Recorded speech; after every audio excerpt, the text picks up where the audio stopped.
விளக்கம். கருப்புசாமி என்னை கூப்பிடுவியா கூப்பிட மாட்டியா அப்படின்னு திருச்செங்கோடு வந்துக்கிறாங்க கண்ணாடி கழட்டிகள் வைங்க. உன்னுடைய குடும்பத்தை பார்த்தேன், உன்னுடைய மக்களை பார்த்தேன், என்னுடைய குறைபாடை கேட்பையா கேட்க மாட்டியா? ஏன் எனக்கு இவ்வளவு அலைச்சல் கொடுக்குற, இவ்வளவு சிரமத்தை கொடுக்குற, இவ்வளவு துன்பத்தை கொடுக்குற?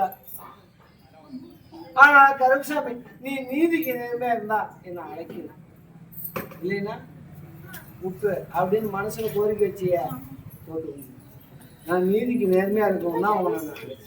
ஆனா கருப்புசாமி உத்தரவிட்டு உன்னுடைய கொலர்பாடு அப்படின்னு பார்த்தோன்னா நீ கணவன் மணிக்குள்ள வாக்குவாதம். ஆனா கருப்புசாமி ஒன்றுபடுத்தணும். எத்தனையோ சண்டை சச்சுட்டு வந்தாலும் நீ தான் துணையா இருக்கணும். நீ கட்டுமனைக்கும் என் கணவனை ஒன்றுபடுத்தணும். நான் நீதிக்கு நேர்மையா உள்ளதா உள்ளபடி இருக்கிறேன். என் கணவன் தவறான வழிக்கு போயிட்டு இருக்கிறான். அவனா நீ தான் புத்தி மாத்தி என் குடும்பத்தை ஒன்றுபடுத்தணும். அதே மாதிரி கருப்புசாமி ஒரு ஆண் வாரிசுக்கு ஒன்று அபாசனம் நீ பண்ணல.